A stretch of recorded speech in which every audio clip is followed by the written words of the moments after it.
السلام عليكم الاخوات، كي دايرين؟ لاباس عليكم؟ نتمنى تكونوا كاملين بخير وعلى خير، ومرحبا بكم معايا في القناه. بغيتي شباكيه تجيك معلكه شاربه العسل هشيشه كتذوب في الفم، فتبعي معايا مقادير وطريقه التحضير من اول حتى الاخير باش تجيك على هذا الشكل. يعني من محترفه. صراحه هاد الشباكيه كنخدم بها من زمان، كتعجب الكليان ديالي اللي داقها كيحماق عليها، معمرها ما حشماتني. فتبعوا غير المقادير وطريقه التحضير من الاول حتى الاخير، لان هذا الفيديو مهم بزاف فيه جميع الاسرار ديال الحريفيات، جميع النصائح. يعني ما غادي نتلقاو فيها ان شاء الله حتى شي مشكل الا تبعتوا هذا الفيديو من الاول يعني حتى الاخير. يعني راه في الاخير كاين نصائح باش يبقى شاد، باش تبقى شاده لكم الشباكيه العسل وما يتحيدش منها. المهم بالنسبه للمقادير، عندي كاس هنا ديال الزبده مذوبه مارغرين، تقدروا تستعملوا زبده حيوانيه، تقدروا تخلطوا ما بيناتهم. يعني كندوبها على نار مهيله حتى كيحيد منها داك الحليب اللي كيكون فيها. هنايا كاس ديال الزيت، انا استعملت غير الزيت النباتيه، يعني الكيسان ما عامرينش بزاف. تقدروا تستعملوا زيت الزيتون او تخلطوا ما بيناتهم الا كان الزيت حلو، يعني ما يكونش مر. هنا كندير كاس ديال الماء الزهر، كان ما عامرش، كندوب فيه واحد الضويمه ديال الزعفران. تقدروا تستعملوا زعفران شعره. بالنسبه لهاد الشباكيه، شباكيه يعني اقتصاديه. هنايا عندي كاس ديال الماء الزهر. في الاخير غادا نقول لكم شحال يعني شحال هزات ليا ديال ماء الزهر. عندي ربع كاس ديال الخل البناتي، اي 2 معالق كبار ديال الخل، ما تفوتوهمش. 2 معالق كبار ما تفوتوهمش، لان لا فتوهم راه غتجيكم كتهرس بزاف. هنايا عندي كاس ديال اللوز اللي طحنته بالقشره ديالو. يعني حتى طحنته عاد عبرت كاس البنات، حتى طحنت اللوز عاد عبرت كاس، يعني مطحون ماشي حبوب. الا كثرتوا اللوز البنات راه كتجي شباكيه قاصحه. هنا كاس تاع زنجلان اللي مطحون، يعني حتى عبرته عاد طحنته. هاد المكونات حتى كنعبرهم عاد كنطحنهم. عفوا، سمحوا لي غلط. المهم حتى نطحنهم عاد كنعبرهم.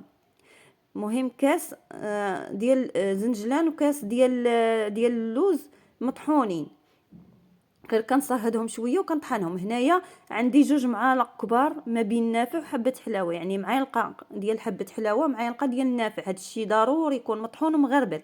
اصفر بيضه اللي ما كنستغناش عليها في الشباكيه، هي اللي كتعطي ديك التعليكه في الشباكيه، ما كنستغناش عليها. وراه ما كديرش كشكوشه في الزيت، يعني مهم ما كديرش كشكوشه بزاف يعني في الزيت. الا قليتو به الزيت، الا قليتو به بزاف المرات اللي كيدير الكشكوشه. المهم هنايا عندي تقريبا قد الحمصه ديال خميره الخبز، حتى هي ما كنستغناش عليها في الشباكيه، ومعلقه كبيره ديال القرفه. عندي كيلو و125 غرام ديال الدقيق، خماره ديال الحلويات وحده. كيف ما قلت لكم هاد الخميره يعني غير ما تفوتوش قد يعني تقريبا قد الحمصه، ما تفوتوهاش في هاد الكيلو 125 غرام ديال الدقيق. هنايا كندير الدقيق ديالي في قصريه، كنزيد القرفه، كنزيد النوافع بجوج، يعني النافع وحبه حلاوه. هادشي كله يكون جديده البنات، القرفه تكون جديده يعني مطحونه جديده، النافع وحبه حلاوه يكونوا جداد باش كتكون فيهم ديك النكهه باينه مزيان. كندير معالق اللي عامرين. هنا ضفت داك كاس تاع اللوز وكاس ديال الزنجلان، ومن الاحسن الا درتو اللوز البلدي كيجي بنين في الشباكيه احسن من داك المكركب. صافي غدا نبسبس هاد النواشف مزيان مع بعضياتهم بهذا الشكل. صافي راني خماره ديال الحلوى حتى هي ضفتها في هذه المرحله، وقبيصه ديال الملحه. ما تنساوش البنات قبيصه ديال الملحه. انا راه ضفتها يعني غير ما بينتهاش في الفيديو. المهم راه ضفت واحد القبصه ديال الملحه. من بعد كنزيد داك كاس ديال الزيت اللي ما عامرش وكاس ديال الزبده، وكنعاود نبسبس داك الخليط مزيان حتى كتدخل ليا داك ليدام يدخل ليا في الدقيق. ضروري من هذه المرحله، ومن الاحسن الا بيتوها، يعني درتو هذه المرحله ما ديروش غير خماره ديال الحلوى، درتو هاد المرحله وبيتوها حتى الغد، عاده زيدوا السوائل. هنا من بعد ما بسبستها ضفت داك 4 كاس ديال الخل، اي 2 معالق كبار، ضفت الصفار ديال البيضه، وغنضيف هذاك كاس ديال ما زهر اللي دوبت فيه الضويمه ديال الزعفران، وغدا نبدا نعجن. هنا البنات الكاس الثاني راه كنبقى نضيفو تدريجيا، يعني ما تضيفوش دفعه واحده، كنبقى نضيف تدريجيا. وواحد المساله ما قلتهاش لكم، انا راه كنستعمل غير الدقيق العادي ديال الخبز، يعني الشباكيه ما تستعملوش ليه هاد الدقيق ديال الحلويات. يعني هاد النصائح راه كنعطيهم لكم لان راه جربت بزاف ديال الحوايج من مده وانا خدامه بهاد المقادير وبهاد الطريقه. يعني جربت دقيق ديال الحلوى وجربت دقيق ديال الخبز، لقيت الدقيق ديال الخبز كيعطي نتيجه احسن من دقيق ديال الحلوى. صافي كنبقى نضيف في ما زهر بشويه بشويه وانا كنجمع. ونسيت ما قلتش لكم واحد القضيه، ما زهر انا راه مدفياه، يعني مسخناهم، ضروري تسخنوهم باش كتدلك لينا ديك الشباكيه دغيا، وكتساعدنا دغيا كتجمع. يعني فاش كيكون داك ما زهر دافي بحال اللي كيذوب لينا ديك الزبده اللي درنا في الخليط في الاول، ودغيا دغيا كيساعدنا باش تجمع لينا الشباكيه ودلك. صافي هنايا راني كنجمع في الشباكيه ديالي بشويه بشويه. كيف ما قلت لكم ما تضيفوش ما زهر دفعه واحده، تبقاو تضيفوا بشويه بشويه، لان الدقيق يعني كاين اللي كيشرب وكاين اللي ما كيشربش. انا كل مره وشحال كيهز ليا، يعني تقدر بعض المرات كتهز ليا 2 كيسان، بعض المرات كتهز ليا غير 2 كيسان قل 4، كل مره وشحال كتهز ليا هاد العجينه. مهم كيف ما كتلاحظوا انا كنجمع كندلك فيها غير بشويه، يعني ماشي كتحتاج شي دليك اللي بزاف، غير باش ينسجموا المكونات.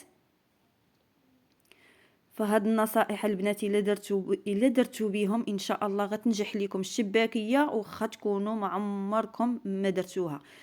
النصائح هي كلشي يكون مغربل.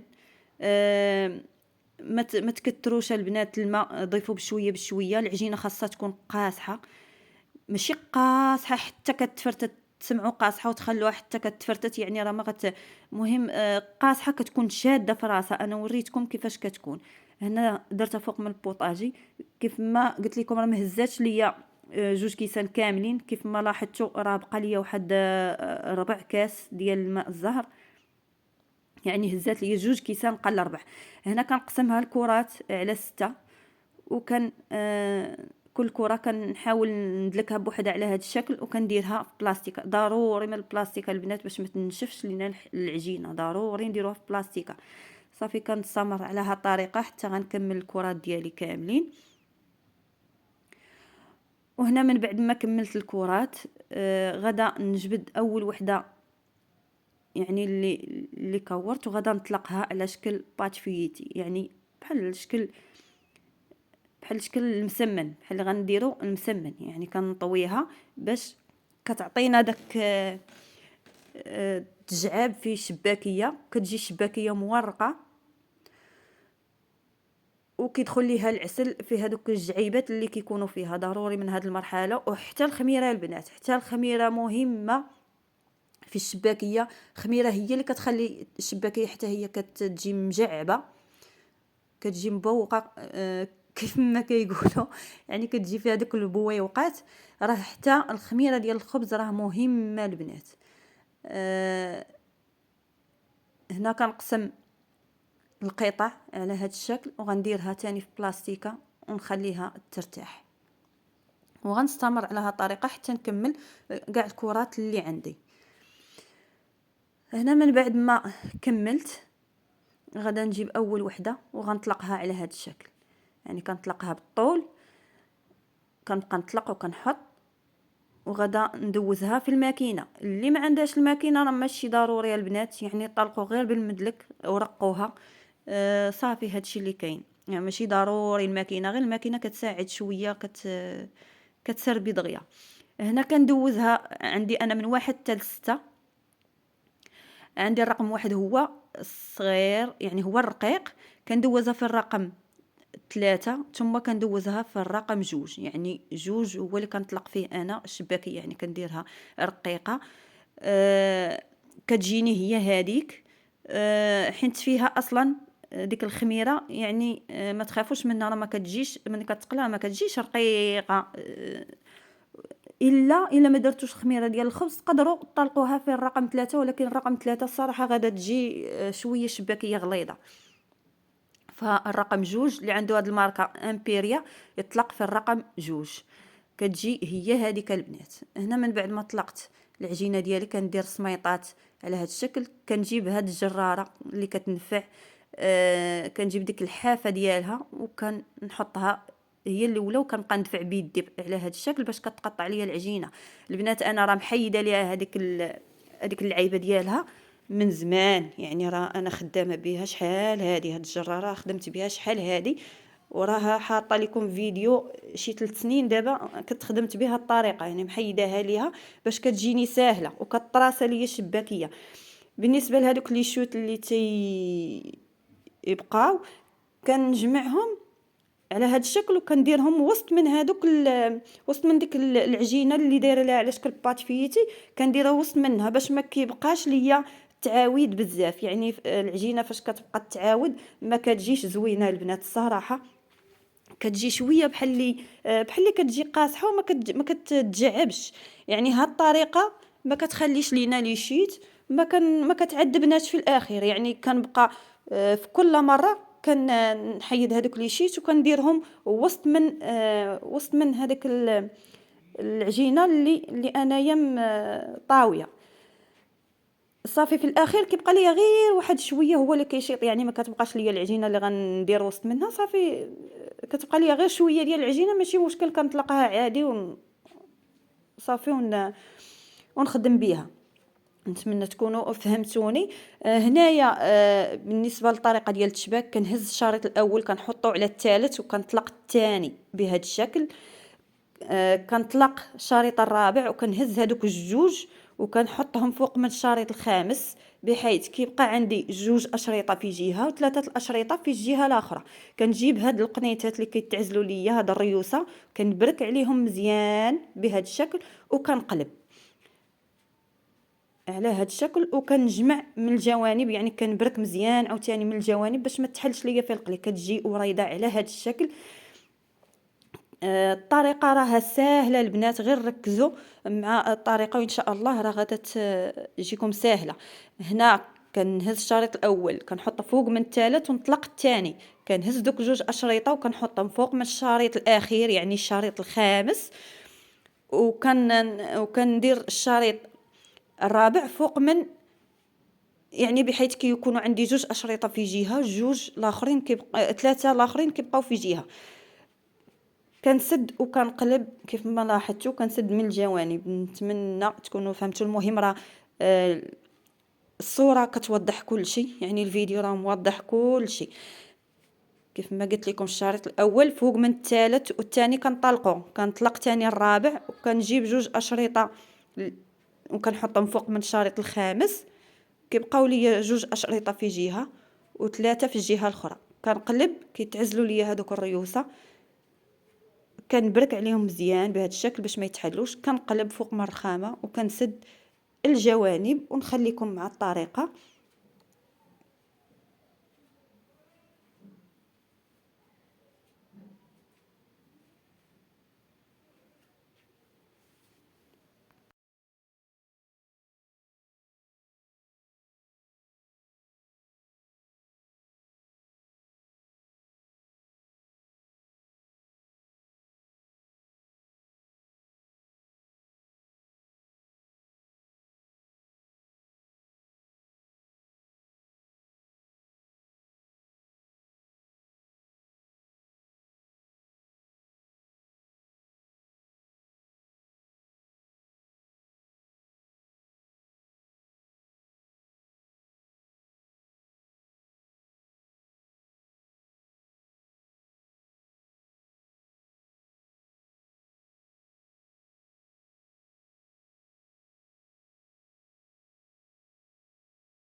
وهنا من بعد ما كملت البنات الشباك ستفته هنايا في هاد الطاوه وفي هاد البلاطوات. هذه هي الكميه اللي عطاتني داك كيلو 125 غرام ديال الدقيق.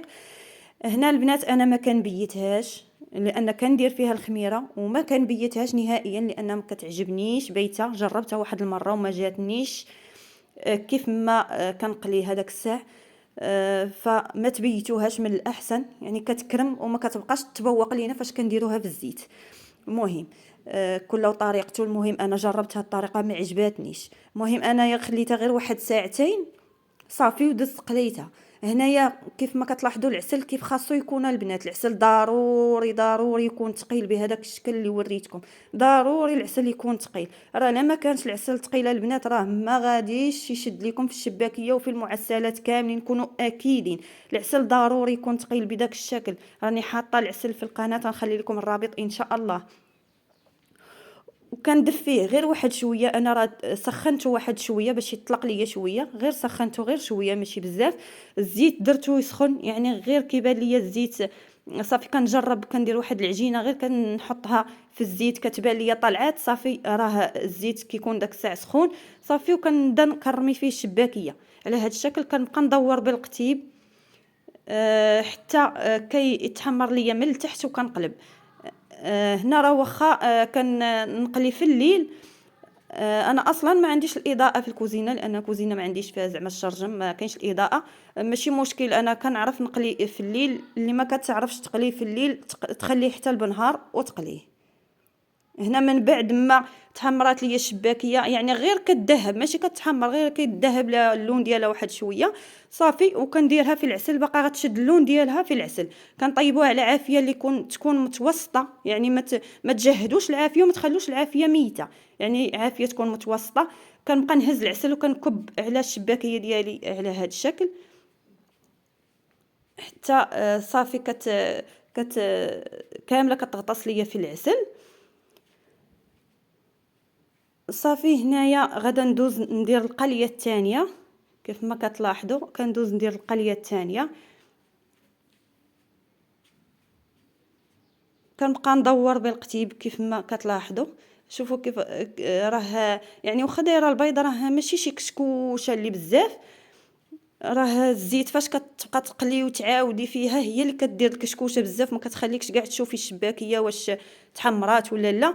المهم هذيك الصفار البيضاء انا راه ما كنستغناش عليها، كتعطي التعليكه في الشباكيه الصراحه. صافي هنا كنقلب الشباكيه، غير كنقلبها كندوز نحيد الشباكيه اللي في العسل. كنحيدها نديرها في الكسكاس تسقطر، كتسقطر على هذا الشكل صافي. باش ندير فيها تكون القليه الثانيه تكون يعني تحمرات من الجهه الاخرى صافي. غير كنحيد هذه من العسل صافي، وكندوز نحيد الاخرى من الزيت ونديرها هنايا